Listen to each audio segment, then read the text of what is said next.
C'est l'heure où l'arc-en-ciel se lève, épisode 139 du 20 avril 2026.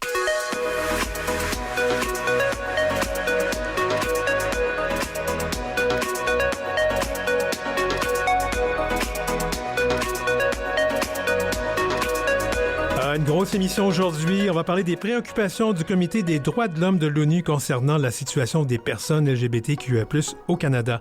Retour des thérapies de conversion aux États-Unis ainsi que des législateurs de la Géorgie qui, eux, bloquent les projets de loi anti-queer à Make America Queer Always.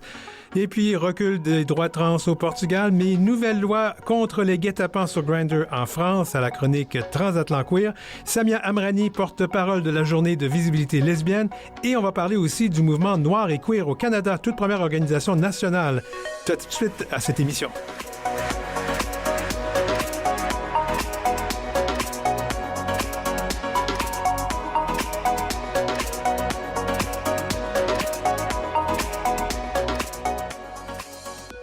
C'est l'heure où l'arc-en-ciel se lève avec Denis Martin Chabot.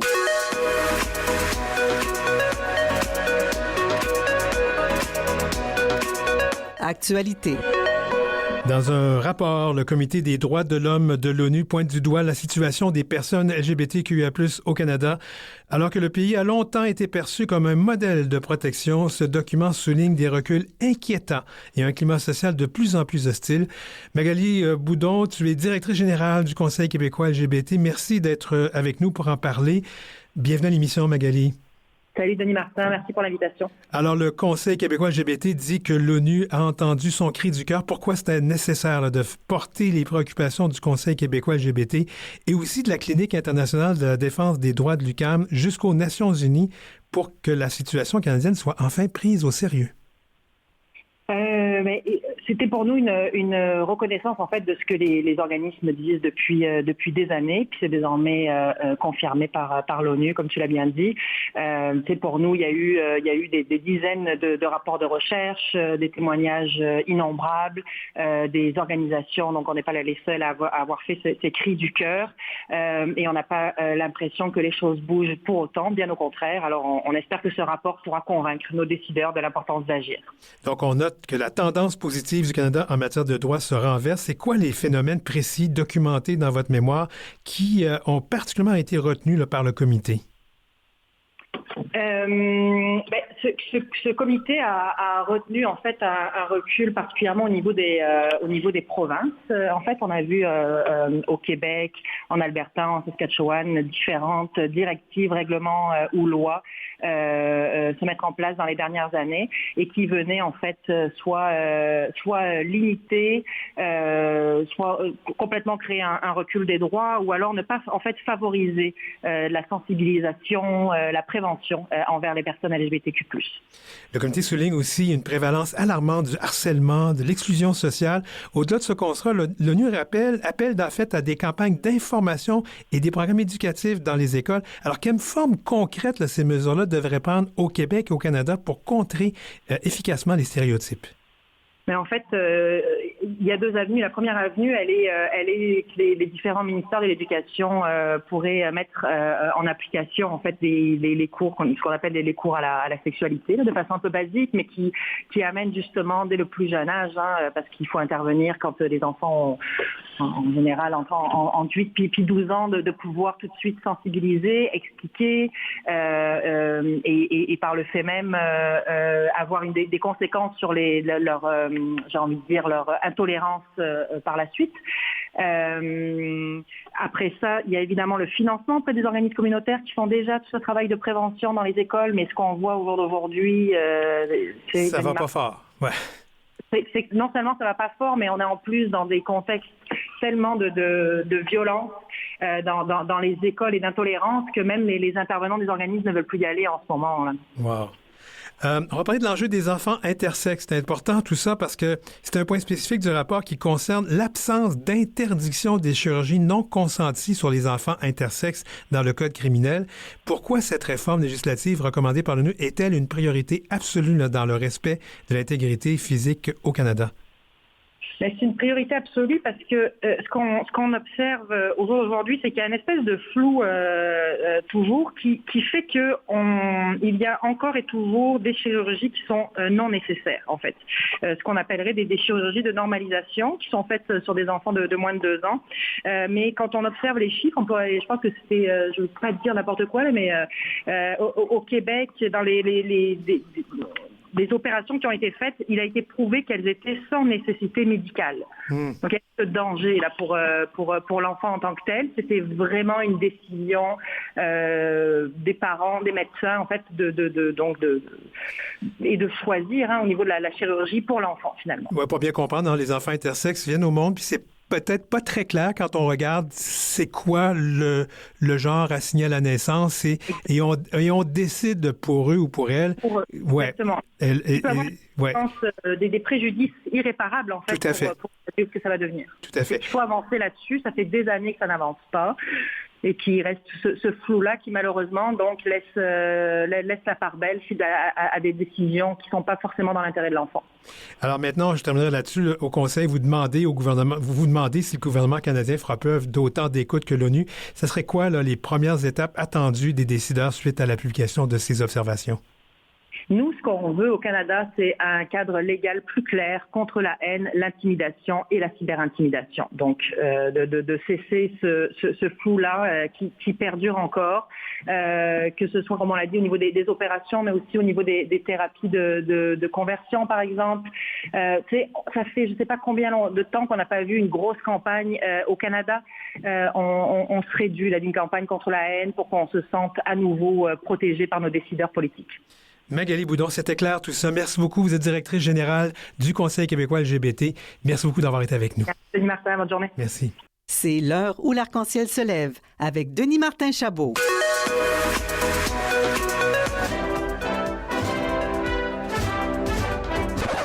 This is Barack Obama. Let's make America queer always with Chantal Nadeau.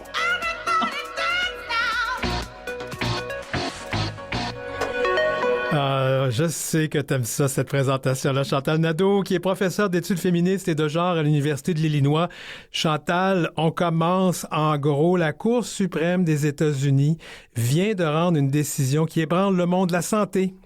Et donc, qui invalide l'interdiction des thérapies de conversion aux mineurs en s'appuyant sur le premier amendement. Explique-nous ça. Écoute, c'est un glissement juridique majeur et je dirais anxiogène pour les populations queer aux États-Unis. Dans une décision sans appel de 8 contre 1, les juges ont estimé que, puisque ces thérapies reposent sur la parole, elles relèvent de la liberté d'expression et non de la pratique médicale réglementée. C'est un raisonnement qui transforme un acte de soin en un acte de discours, dans ce cas-ci, une simple opinion. En faisant cela, la Cour crée une brèche énorme. Elle suggère qu'un professionnel de la santé peut ignorer les standards de sa profession et les preuves scientifiques dès lors qu'il n'utilise que le langage. Pour les jeunes LGBTQ états-uniens, ça signifie que la protection de l'État s'arrête là où commence le prétendu droit de parole du thérapeute, même si cette dernière, utilise des méthodes qui provoquent des traumatismes profonds. Donc, ça veut dire que c'est le retour des thérapies de conversion, là? Oui, ça veut dire qu'au niveau juridique, ça veut dire qu'en l'absence de quelque altération chimique, médication ou physique, chirurgie, toute intervention destinée à corriger des comportements, des pensées ou une identité jugée non conforme aux standards hétéronormatifs est légale.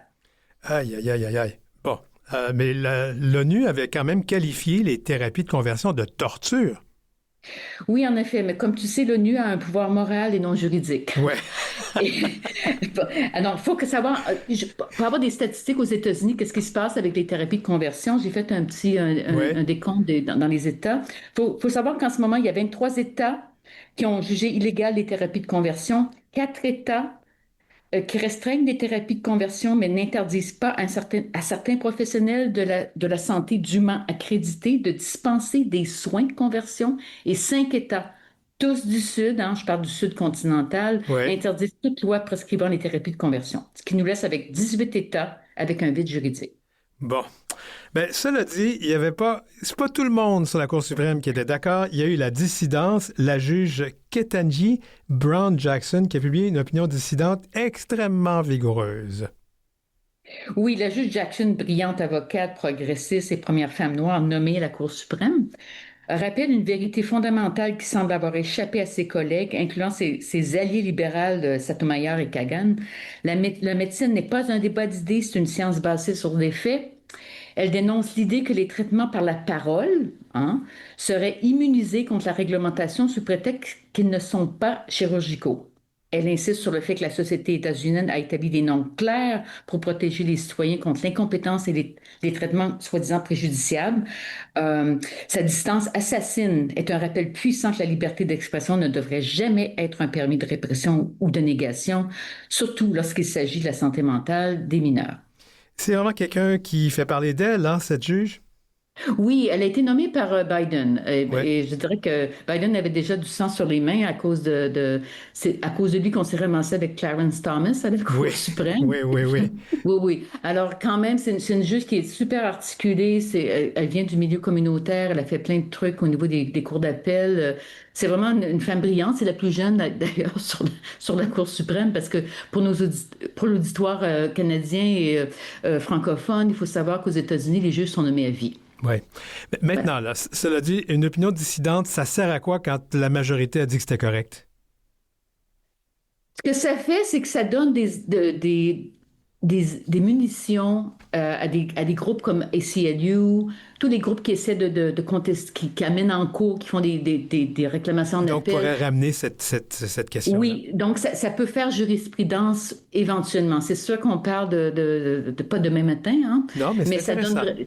Oui, et Jackson elle est toujours comme ça. Elle fait toujours quand elle fait des opinions dissidentes, Brown Jackson, elle fait toujours pour donner les munitions aux groupes qui contestent ce genre de loi. Alors, elle est impeccable là-dessus. On va aller dans un autre État, en Géorgie, et là, c'est vraiment intéressant ce qui se passe là. Malgré toutes les sombres nouvelles qu'on peut entendre aux États-Unis, à la Géorgie, on vient de nous offrir une surprise de taille. Pour la première fois depuis des années, la totalité des 15 projets de loi anti-LGBTQIA+, a été bloquée lors d'une session du Parlement. Comment un État aussi conservateur a-t-il pu faire un tel virage?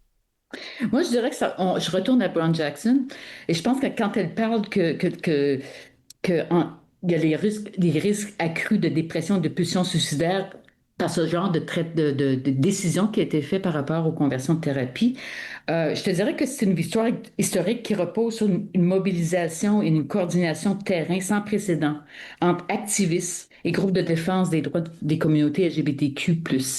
Et fait encore plus marquant, et ça j'insiste, c'est que la Géorgie fait partie des cinq États qui interdisent toute loi bannissant les thérapies de conversion. Donc c'est assez intéressant qu'ils ont, alors qu'on s'attendait à un État comme ça qui allait renforcer tout ce qui s'est décidé au niveau de la Cour suprême. Non, ils ont donc retourné, si tu veux, la rhétorique. Donc, il y a plus de 60 comtés qui se sont unis pour dire non à ces lois discriminatoires. C'est quand même étonnant parce que quand on regarde la Géorgie, il y a Atlanta qui est comme une espèce d'enclave libérale, si tu veux. Mais ce qui est étonnant, c'est que ça a dépassé l'enclave démocrate traditionnelle. Ce qui est fascinant dans le changement de discours, les organisations comme Georgia Equality ont réussi à convaincre que ces soi-disant guerres culturelles étaient des distractions politiques et coûteuses, ce qui est toujours politiquement chanceux aux États-Unis. Les électeurs georgiens ont clairement exprimé qu'ils préféraient voir leurs élus travailler sur le coût de la vie plutôt que de criminaliser les bibliothécaires qui refusent d'interdire des livres ou les soins de transition. Je te dirais que c'est la preuve que même dans les États du Sud états-unien, la rhétorique anti-queer se fissure et que la Cour suprême est de plus en plus déconnectée des réalités économiques et sociales, ce qui faisait partie du jugement dissident de Brown Jackson. On a encore un petit peu de temps. Est-ce qu'on commence à avoir un effritement de ce mouvement MAGA, Make America Great Again, de M. Trump? Il me semble qu'il commence à avoir la vie plus difficile, Donald Trump. Bien là, il y a eu quand même à savoir comment ça va se concrétiser dans les bulletins de vote. Ouais. Ça, c'est autre chose. Mais il y a certainement une fissure qui s'applique Et même de voir la Géorgie qui, traditionnellement, on ne s'inquiète absolument pas de ce qui va se passer au niveau de... Pour les républicains, la Géorgie, c'est toujours dans la poche, comme on dit, sauf Atlanta, mais Atlanta, c'est comme Austin au Texas, ça, Ouais. c'est autre chose. Mais on voit une fissure et ce qui se passe, c'est que la fissure, plus en plus, je pense que l'administration Trump a très mal jugé sa façon de se retourner. Bien sûr, il y a plein de théories conspirationnistes sur pourquoi l'administration Trump s'est tournée vers l'international. Mais je pense que ce qui se passe, c'est que les gens qui sont profondément anti-international dans le mouvement MAGA, qui faisaient partie finalement de la plateforme de Trump dans ses deux mandats, quand il était en campagne, c'est que qu'est-ce qui se passe? C'est que les gens font ben non. Et comme je lisais par Gender Equality de la Géorgie qui nous dit ben non, mais là, au niveau économique, qu'est-ce qui se passe là? On n'en a rien à foutre. Oui, c'est correct, là, les thérapies de conversion. Oui, c'est correct, les transgenres, mais là. Donc, ça a complètement. Et c'est à ce niveau-là ça va peut-être. Je dirais que c'est à ce niveau-là que la fissure s'opère. Et les gouverneurs démocrates aux États-Unis, incluant mon gouverneur ici en Illinois, Pritzker, jouent beaucoup, beaucoup, beaucoup là-dessus. Chantal Nadeau, professeure d'études féministes et de genre à l'Université de l'Illinois, merci beaucoup d'avoir été là aujourd'hui. OK, merci Denis Martin. Bye-bye. C'est l'heure où l'arc-en-ciel se lève avec Denis Martin Chabot.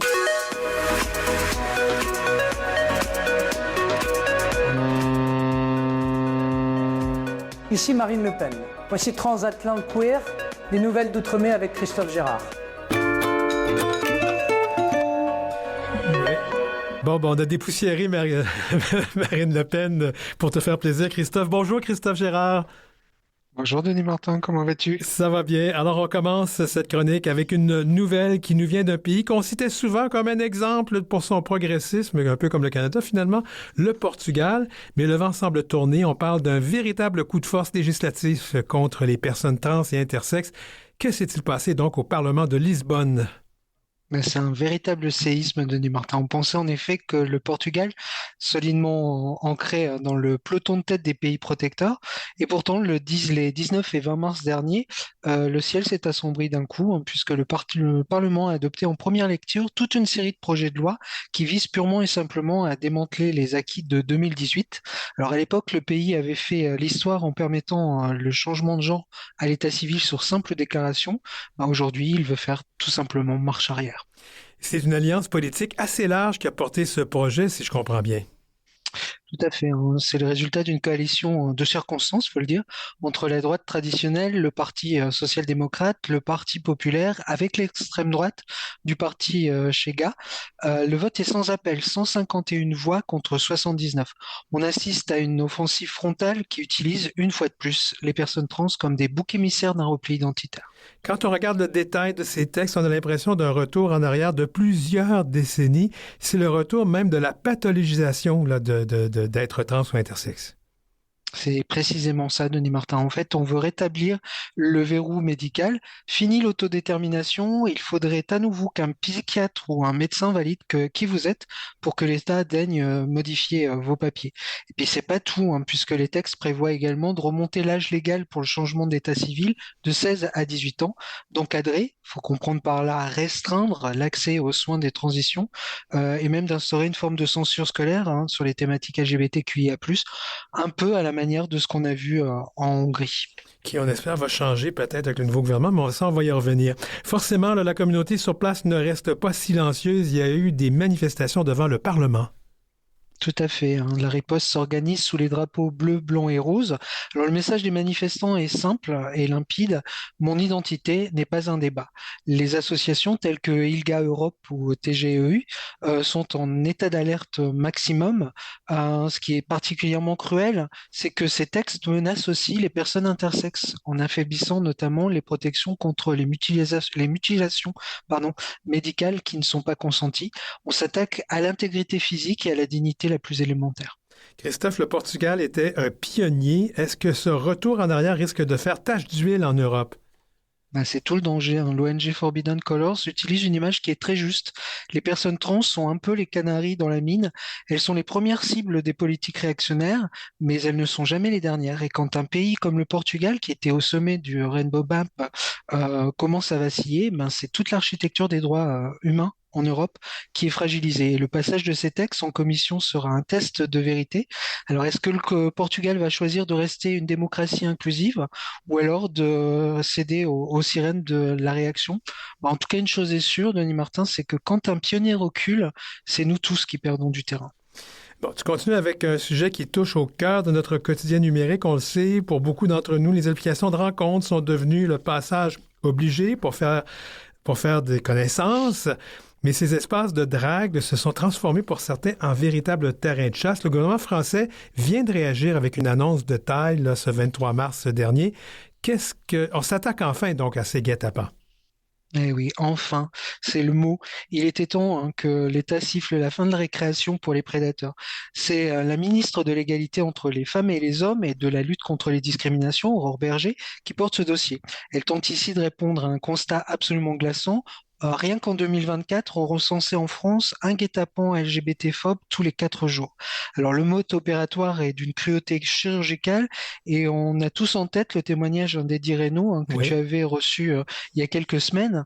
Eddie, c'est un militant de chez SOS Homophobie et il te racontait hein, ce rendez-vous à Nice, dans le quartier Pasteur, avec un faux profil Grindr, une impasse et soudain 2 agresseurs qui surgissent. Il a été projeté contre un mur, asphyxié et il raconte quand je me réveille, je marche courbé, je ne sais plus où je suis. C'est l'horreur absolue, d'autant que sa plainte a été classée sans suite. Alors, pour être clair, on ne parle pas de rencontres qui tournent mal, hein, mais on parle vraiment de crimes de haine prémédités. Wow. Et pour contrer cela, donc, Aurore Berger, le ministre de l'Égalité, a réuni les gérants du secteur. Qui a signé cette charte d'engagement? Bah, on a les poids lourds. Il y a Tinder, Grindr, Bumble, Happen. Alors c'est historique hein, parce que la France devient hein, le premier pays au monde à instaurer un tel niveau de coopération.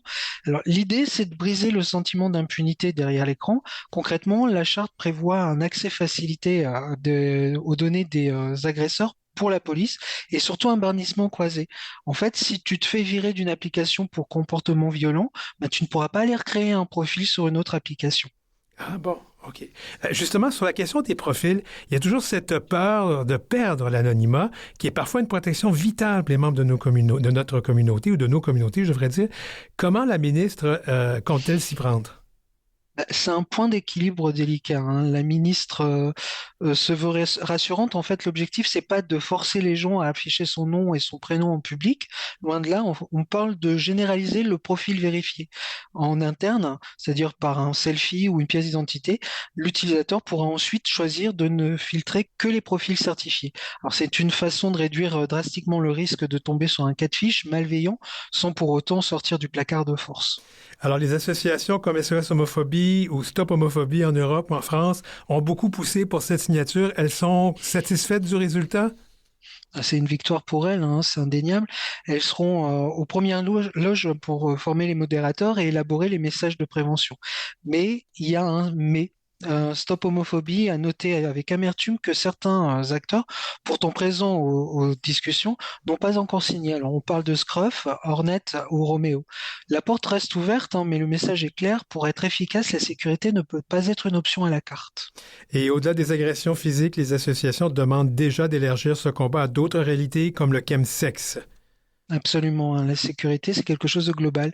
Les dérives liées au chemsex, je sais que tu en as souvent parlé, sont souvent facilitées par ces mêmes plateformes. Alors, c'est le prochain grand chantier sanitaire et sécuritaire.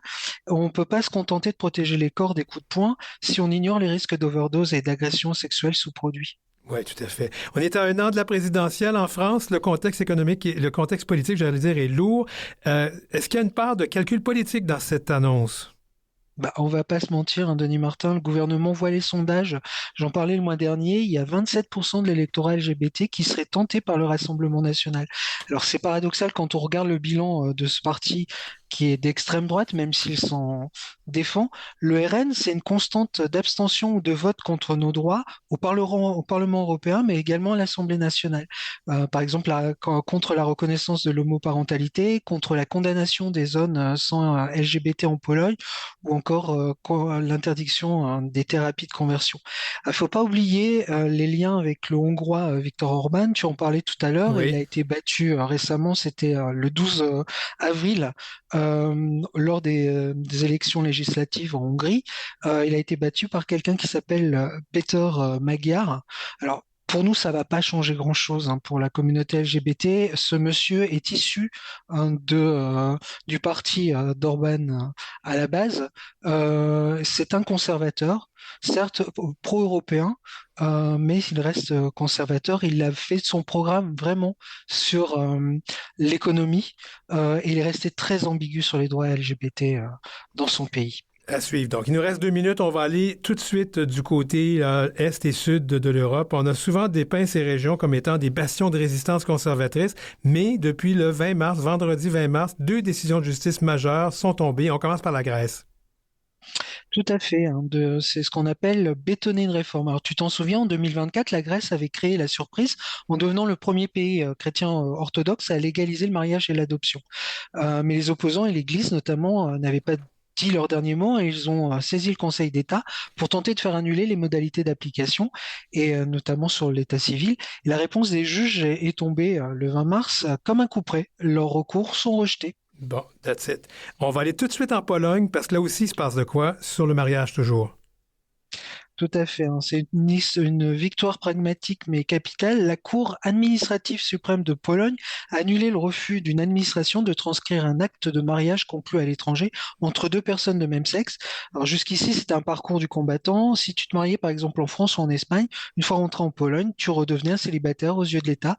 La justice polonaise vient de dire que tout ça, c'est fini. Mais ça veut pas dire là, qu'on reconnaît le mariage homosexuel, du moins pas pour le moment en Pologne, là. Non, ça reste la définition du mariage, en tout cas, reste inchangée en Pologne, mais la Cour s'aligne sur le droit européen et ça, c'est une victoire hein, pour garantir la liberté de circulation et le respect de la vie familiale. L'administration est désormais obligée de prendre en compte les unions de personnes de même sexe. Christophe Gérard, qu'on rejoint en banlieue de Paris, ou j'aurais peut-être pu dire en région, plus en province, à Mérou, et qui est aussi le rédacteur du blog Queer de Rien. Merci beaucoup. Merci à toi, à bientôt, Denis.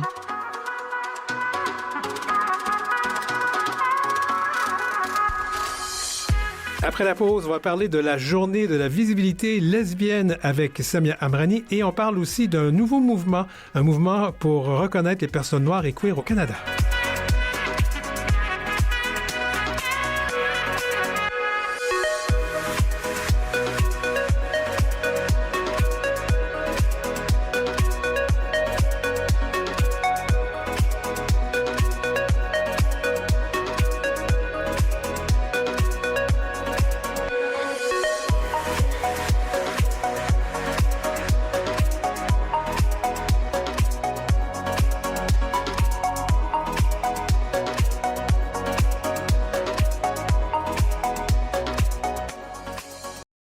C'est l'heure où l'arc-en-ciel se lève avec Denis Martin Chabot.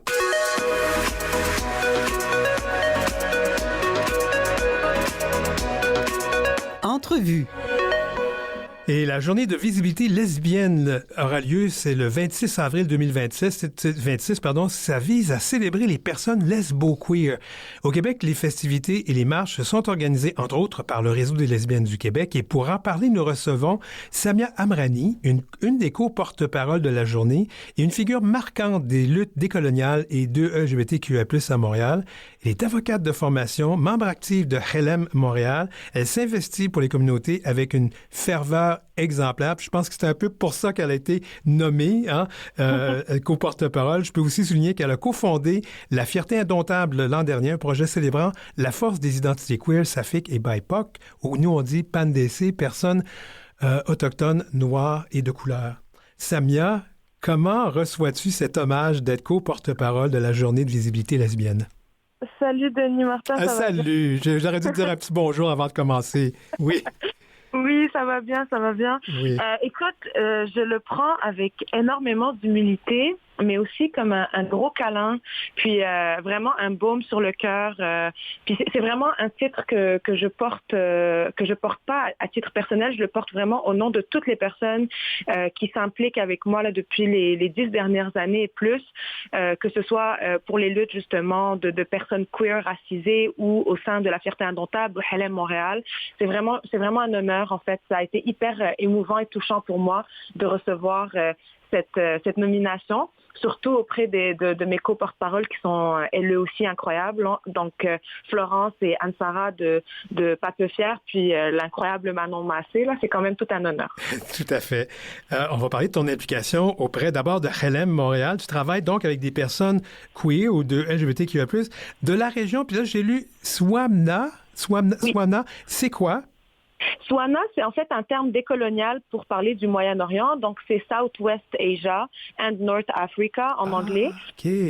Puis, je veux juste recontextualiser un petit peu là, mon travail avec Halem, comme tu le dis. Je pense que c'est important de remettre en contexte, là, surtout dans le contexte actuel avec le communautaire à bout et toute la levée du communautaire en fait par rapport aux conditions actuelles.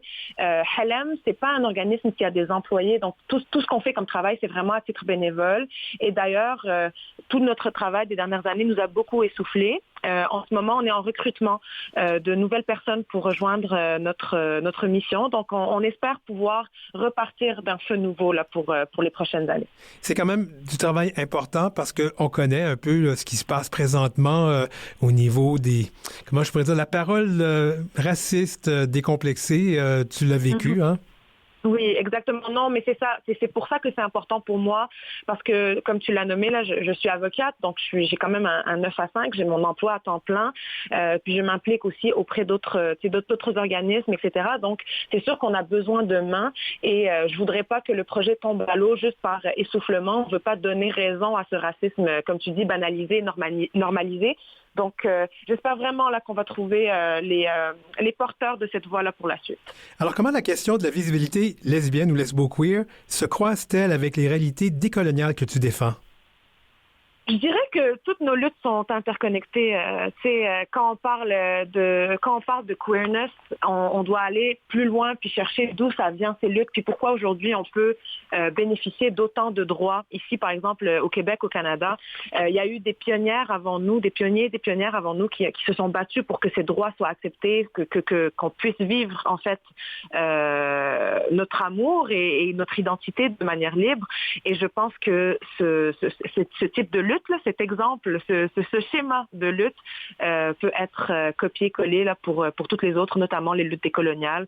Et dans le contexte qui me concerne, j'imagine que tu penses à ma lutte là, par rapport à ce qui se passe en Palestine. Oui. Je pense que ça peut être, c'est ça, on peut extrapoler là, puis appliquer ce modèle de lutte pour toutes les luttes. Parce que tu es vraiment une personne impliquée et qui est toujours disponible quand on veut lui parler. Puis ça, je trouve que c'est important. Non, c'est très important parce que ce sont des sujets qui doivent être discutés, même s'ils ne sont pas populaires et même si ce qu'on dit ne fait pas toujours plaisir aux gens, c'est quand même des choses qui doivent être dites. Alors, quels sont les obstacles spécifiques auxquels les femmes lesbo-queer font face dans cette intersection? Mais je te dirais que déjà, en général, en plus de l'homophobie, de la queerness ambiante, il y a du sexisme, de la misogynie. Donc, tu peux bien t'imaginer que quand tu es représentant non seulement de la gente féminine, mais en plus de la communauté LGBT, il y a une intersection de lutte qui existe. Et après, on peut aller rajouter d'autres oppressions. Donc, par exemple, une femme lesbienne qui est en plus grosse ou qui est en plus racisée, qui est en plus handicapée, qui est en plus neurodivergente. Ça fait juste de plus en plus d'oppression et je suis vraiment fière d'avoir été choisie pour être co-porte-parole parce que je suis une femme racisée, donc ça me fait plaisir de pouvoir aussi étendre ces voix-là. Et je ne sais pas si tu l'avais mentionné en introduction, mais je vais le faire. Je pense que c'est vraiment important de mentionner que cette année, la journée de visibilité lesbienne ne va pas être seulement à Montréal. Il y a également un week-end qui est prévu dans la ville de Québec. Et je pense que c'est vraiment cool parce que on nous parle souvent de montréalocentrisme, l'égocentrisme et c'était vraiment des thèmes là qui a été abordé avec le RLQ quand ils nous ont contactés pour faire le co-porte-parole là. C'était qu'ils voulaient rendre un petit peu rendre ça plus accessible là, à travers le Québec. Moi-même là je viens de Trois-Rivières, donc ça m'a fait vraiment plaisir de l'apprendre et je pense que c'est important de continuer de rendre ça encore plus large. Québec, c'est bien, Montréal, c'est extraordinaire, mais je pense que dans les années futures, il va falloir aussi essayer d'aller rejoindre plus de gens dans les régions parce que nos luttes queer n'existent pas que dans les grands centres, au contraire, et parfois elles sont invisibilisées ou oubliées parce qu'elles sont dans des régions plus éloignées. On va parler de fierté indomptable, Wild Pride, qui a été créé en 2025. Tu as fait partie du groupe là, qui a mis ça de l'avant. Quel bilan dresses-tu? Je suis tellement fière et émue. On vient de sortir notre rapport financier pour montrer un petit peu qu'est-ce qu'il en est, tu sais, parce que les gens ont donné, mais cet argent est allé où? C'est fou parce qu'en tout et pour tout, tu sais, c'était bénévole comme travail. Il y a des artistes qui ont été rémunérés, mais beaucoup d'entre eux ont décidé de donner leur cachet. Pareil pour les personnes qui se sont impliquées dans la cause. Certains d'entre eux ont pris une somme, et je te dirais vraiment, là, c'est dérisoire comme somme, mais la plupart ont décidé de donner leur temps. C'était leur manière de se dire qu'ils donnaient à la cause. Et on a réussi à amasser un peu plus de 8 000 $ qui a été distribué à différents organismes. Je vous invite à aller voir là sur notre page Instagram tous les détails. Mais le bilan que j'en fais, c'est que ça a été magique, ça a été magnifique. Et je suis vraiment fière d'annoncer là aujourd'hui qu'il va y avoir une deuxième édition. Oui. La deuxième édition est en préparation et je pense que ça devrait mieux se passer peut-être dans le sens où on était une toute petite équipe pour la première édition. Là, on est allé recruter, donc on est une équipe, je pense, d'à peu près 25 personnes. Donc, je pense que ça va être beau, ça va être grand, puis on va essayer de ne pas faire les mêmes erreurs que l'année passée. Donc, j'ai hâte de voir la suite. Je ne peux pas m'empêcher de poser la question. Quelle sorte d'erreurs dont on parle l'an dernier? Mais je pense que c'est des erreurs qui ont eu des impacts notamment sur notre niveau d'énergie et de fatigue parce que juste on s'attendait pas à ce que ce soit reçu avec autant d'enthousiasme et on a dû donc rectifier le tir et donner beaucoup plus que ce qu'on était supposé donner. C'est comme moi par exemple au début j'avais dit que j'allais donner peut-être 5 à 10 heures par semaine et finalement vu l'engouement j'ai dû donner pas mal plus de temps. Donc c'est une des raisons pourquoi on a agrandi l'équipe. Je pense qu'il faut aussi le mentionner là, mais on n'a pas pu être aussi inclusif qu'on aurait voulu l'être. Je pense que c'est important cette année d'essayer de vérifier, de faire attention là, puis de voir les erreurs qu'on a fait à ce niveau-là aussi. Je pense que tu étais une des personnes qui l'avait mentionné d'ailleurs, Denis Martin, mais ne serait-ce que par rapport à la langue française, là, il y a beaucoup de choses qui avaient été reprochées par rapport à ça. Donc c'est quelque chose qu'on garde vraiment en mémoire et comme je te l'ai dit, là, vraiment être plus inclusif, accueillir le plus de groupes intersectionnels possible. Je pense qu'on fait toujours de notre mieux, mais je pense qu'on peut toujours aller plus loin. Fierté Montréal a quand même changé. Hein? Je pense qu'il y a eu tout un effet. Il y a eu tout cette espèce de mouvement qui a eu lieu parce qu'au-delà de Fierté Indomptable, il y a eu tout un mouvement communautaire qui a remis en question certaines choses à Fierté Montréal. Et on sait que, en fait, le conseil d'administration, beaucoup d'employés, ça a changé. Est-ce que tu es plus à l'aise vis-à-vis Fierté Montréal que tu l'étais peut-être l'an dernier? Je ne veux pas trop me prononcer parce que c'est vraiment pas à moi de mentionner quoi que ce soit tant que ça n'a pas été discuté avec le reste de l'équipe. Mais je veux juste dire que j'ai eu la chance de rencontrer Higino, notamment, là, le nouveau directeur général. Montero, oui. Exactement, et je me sens pas mal mieux en sa présence déjà. Je le sens beaucoup plus ouvert, puis j'ai l'impression que c'est vraiment quelqu'un qui veut essayer de réparer les blessures du passé. Donc, je veux juste dire que je suis ouverte, en tout cas en tant que Samia, là, pas en tant que Wild Pride, pas en tant que Helem, en tant qu'humain, en tant que personne, en tant qu'individu. Moi, j'ai eu de super échanges avec Higino, j'ai même eu la chance de rencontrer certains membres de son équipe. Donc, écoute, si ce n'est que d'un niveau personnel, moi, je suis ouverte et quand même apaisée d'une certaine manière. Mais ce n'est que l'avenir qui nous révélera là, ce qu'on doit faire avec fierté. Est-ce qu'on peut leur faire confiance ou pas? Et comme je te dis, par rapport à la fierté indomptable, puis Helem, ce sera aussi des discussions là à venir parce que au jour d'aujourd'hui, je ne peux pas te donner plus d'informations sur nos échanges. Bon, parlons de cette journée-là. On parle de découvrir, remercier, festoyer. Au-delà de la célébration, c'est quoi l'enjeu politique là, de rendre visibles les personnes lesbo-queer dans un climat social qui, on l'a identifié, c'est pas facile ces jours-ci sur les questions de genre et d'identité sexuelle? Je ne sais pas pour toi, mais moi, à chaque fois que je suis entourée de gens qui me ressemblent, je me sens mieux. Puis si ce n'est que pour ça, je pense que c'est important de prendre un moment pour se célébrer, pour se rappeler qu'on a le droit d'exister, puis se rappeler aussi, encore, tu sais, comme on le mentionne depuis le début de cette entrevue, là, l'importance des gens qui ont lutté pour nous. Donc, ne serait-ce que pour ça, je pense que c'est important. D'ailleurs, j'ai été invitée pour donc la première fin de semaine, le 25-26, c'est à Québec, puis la deuxième fin de semaine, c'est le 2 et le 3 mai, si je me trompe pas, à Montréal. Donc, pour la fin de semaine du 2-3 mai à Montréal, j'ai été invitée à être sur un panel avec d'autres Power Gwyn, qu'on nous appelle, là, du communautaire. Et j'ai bien hâte, parce que je pense que ça va être un échange important pour se rappeler, oui, nos luttes, mais aussi se rappeler tout le travail extraordinaire qu'on fait dans le communautaire. J'adore ce terme Power Gwyn, c'est vraiment... Il n'y a que vous autres pour penser à ces idées-là. Hein? C'est beau, hein? C'est beau. Non, c'est beau quand même. Se réapproprier ces termes-là. Tu sais, le terme Gwyn peut être un terme péjoratif, mais peut aussi être un terme qui redonne du pouvoir aux gens. C'est important de le souligner. Moi, je le prends comme ça. Je le prends comme ça. Hey, on peut-tu parler de toi? Parce que là, on parle que tu es une personne racisée, puis j'ai pas osé le dire moi-même. Comment tu te définis? Qui es-tu, Samia?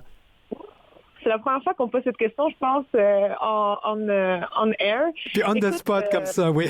Oui, c'est ça. Écoute, moi, c'est quelque chose que je mentionne parce que ça fait partie de moi, mais au jour le jour, moi, je suis montréalaise, tu sais, je suis québécoise, j'ai grandi à Trois-Rivières, je suis marocaine, je suis pas pratiquante, donc je suis pas musulmane, je suis de culture musulmane, je vais toujours lutter aux côtés de mes sœurs musulmanes qui le pratiquent, aux côtés de mes frères, de mes adelphes en général musulmanes. Par contre, je ne suis pas pratiquante, bien que c'est la culture dans laquelle j'ai grandi. Je suis avocate en immigration, donc c'est un peu ça qui occupe mes journées. Puis, depuis que je suis toute jeune, je pense que ça vient peut-être du parcours migratoire de ma mère, qui est vraiment mon inspiration première, mais j'ai jamais réussi à vivre que pour moi. Donc, je pense que c'est une des raisons pour lesquelles c'est aussi important pour moi de m'impliquer, puis que, en fait, j'imagine très mal ma vie sans implication.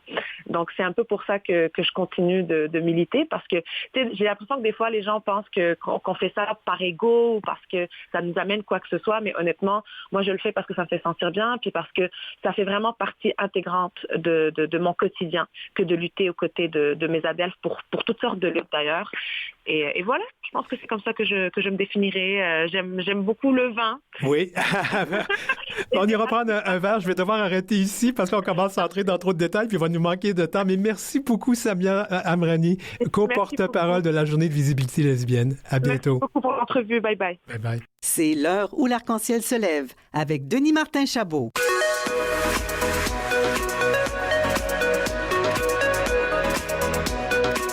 Actualité.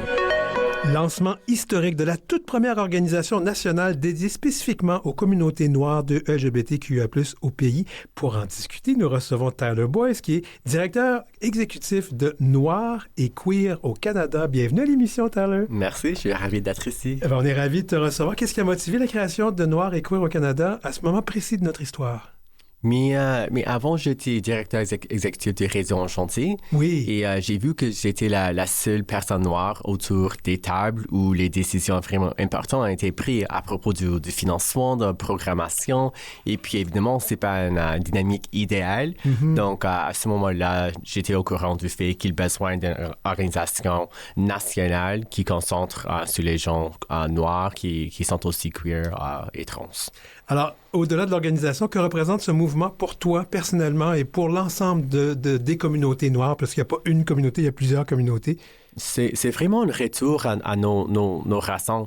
Si on pense de notre mouvement de LGBTQI+, il y avait une femme noire, Marsha P. Johnson, qui a vraiment éclaté cette mouvement. Qui était derrière les émeutes de Stonewall. De Stonewall, exactement. Ouais. Et puis maintenant, en 2026, on voit qu'il y a seulement une directeur exécutive qui est noire au niveau national. Donc évidemment, c'est pas bon et on va retourner à nos racines de cette mouvement.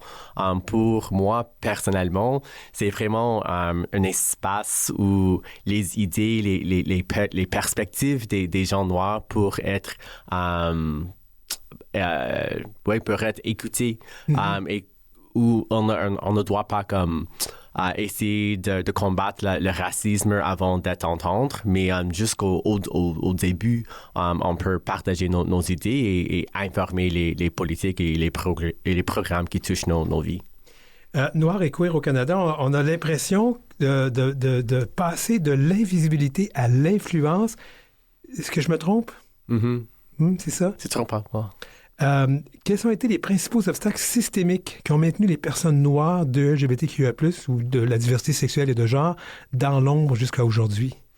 Donc, maintenant, comme c'est vraiment une question de leadership, si on n'a pas les gens qui nous raisonnent aux tables où les décisions sont prises, on n'est pas là. Je t'interromps, on va voir une citation de Mark Carney. Quand on n'est pas assis à la table, on est sur le menu, quoi. Exactement, ouais. Davos. Mais ce qu'on a besoin, c'est que, par exemple, j'étais avec la ministre en novembre et on a annoncé la ministre de Wage, Richie Valdez. Oui. Et on a annoncé $10 000 pour les communautés, les organismes communautaires de LGBTQI+. 10 000. Et c'est 10 millions. Oui. Et c'est vraiment historique. Oui. Mais s'il n'y a pas une organisation qui est concentrée sur les gens qui sont noirs et queer et trans, on n'est pas inclus. On ne peut pas profiter des ressources. Et quand on voit les différents domaines comme logement, emploi, sécurité, il y a des taux qui sont vraiment plus pires pour des Noirs. Donc, on a besoin des ressources et la première étape, c'est de créer une organisation pour qu'on puisse faire ces sortes de travail. Et de prendre leur place. Parce que trop souvent, on attendait qu'on laisse la place. Ouais. Là, vous allez prendre votre place. Exactement. C'est important, ça, comme façon de voir les choses. On va parler de chiffres. En fait, je pense qu'on l'a mentionné, mais on dit que 86% des personnes noires de LGBTQIA+, ont subi du racisme au sein même des espaces queer. En plus de la moitié qui ont été confrontés à des menaces de crimes haineux, comment on peut interpréter ces statistiques-là au sein de nos communautés? C'est quand même désolant d'entendre ça. Oui, exactement. On a trouvé ça pendant un projet de recherche qui a duré plus qu'un an.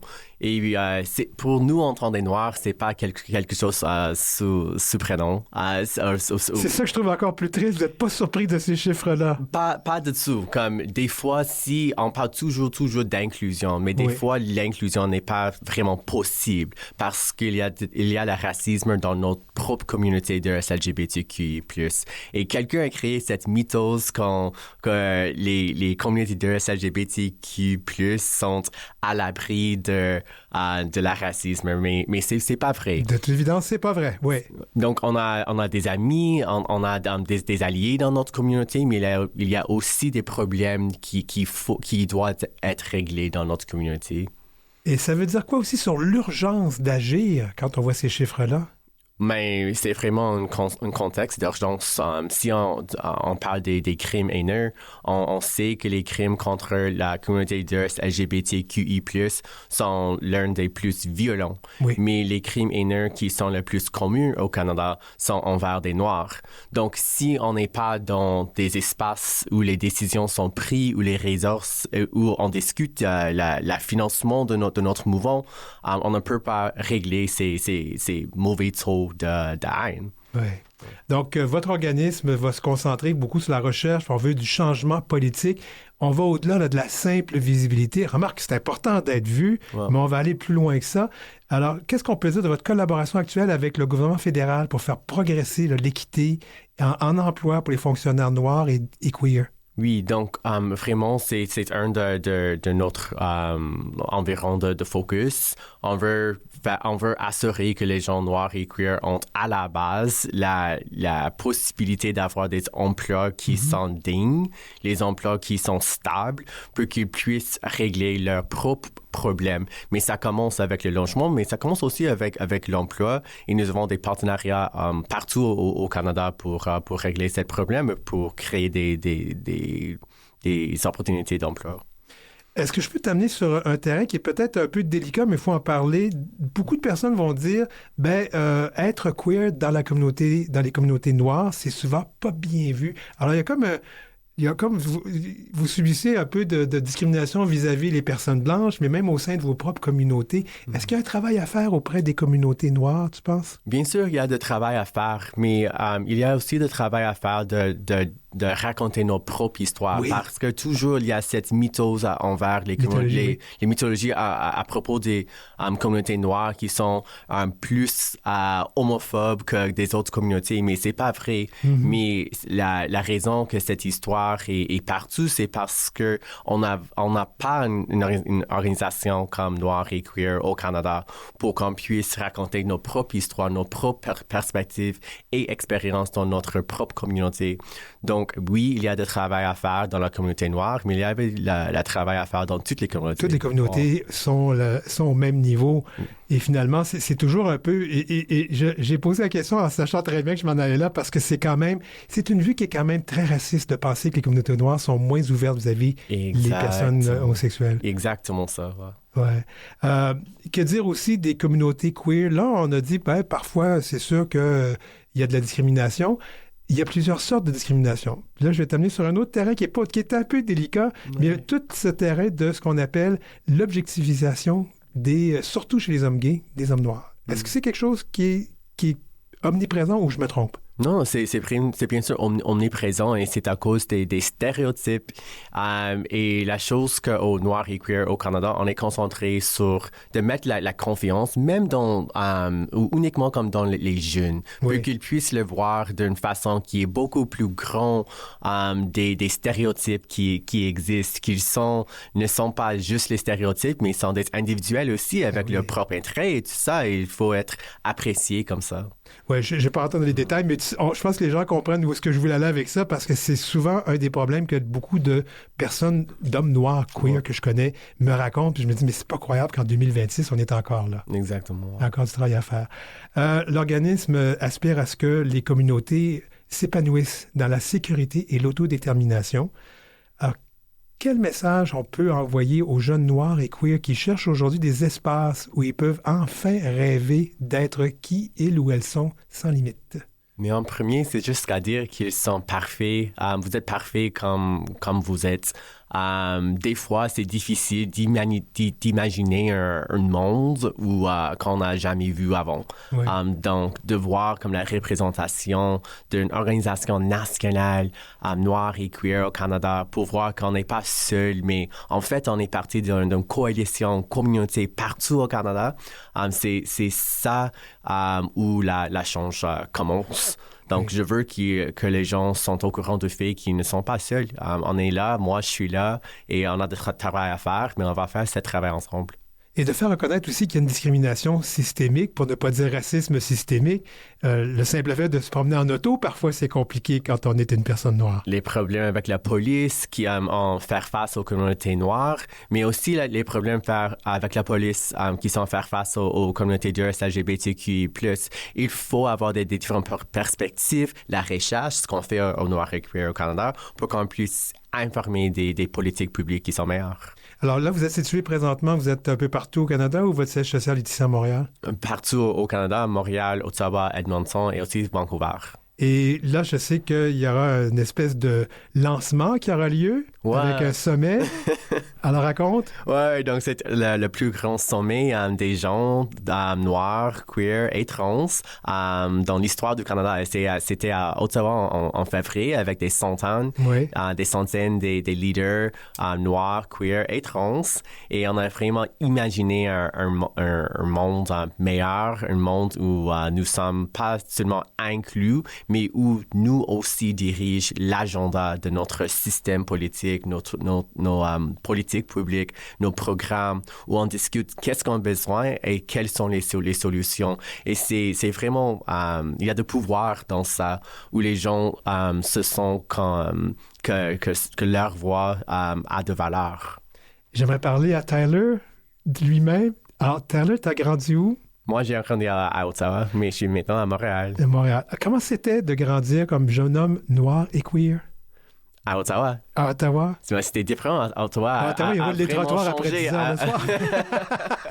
Ottawa s'évolue rapidement. Oui. Mais pour moi, je suis vraiment chanceux d'être à Ottawa avec des bonnes écoles, universités et tout ça. Et un petit statistique à propos d'Ottawa, c'est après les Blancs, la plus grande communauté ethnique, c'est des Noirs. Donc, il y a une grande communauté noire, une fierté d'être noir à Ottawa, et c'est vraiment mes racines qui m'ont poussé de créer cette organisation au niveau national. Donc, tu te sens un peu privilégié, puis tu sens le besoin de partager tout ça? Et je veux partager ça avec tout le pays. Et tu vois ton organisation où, dans 1 an, dans 2 ans? Dans quelques ans, je vois qu'il y a vraiment les connexions entre les gens noirs, queer et trans partout au Canada. Et je veux voir l'inclusion de notre communauté dans des stratégies existantes au niveau de la politique publique. Par exemple, logement, pas juste la visibilité, mais l'emploi, le logement, toutes ces stratégies qui existent. Moi, je veux voir d'une façon spécifique l'inclusion de notre communauté avec des ressources. Tyler Boyce, directeur exécutif de Noir et Queer au Canada. Bravo pour cette organisation, puis merci d'être passé nous voir. Merci beaucoup.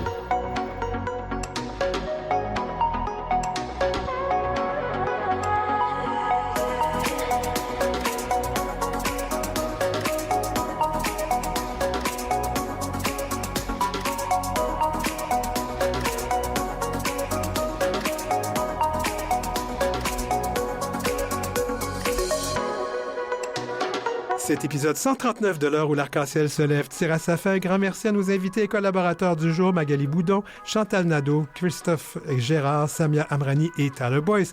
Pour nous suivre ou réécouter nos segments, suivez-nous donc sur nos réseaux sociaux et sur le site de Canal M. Merci à Godéric Trobe à la recherche. Merci aussi à Mathieu Tessier à la mise en onde. Je m'appelle Denis Martin Chabot, je réalise et j'anime cette émission. À la semaine prochaine.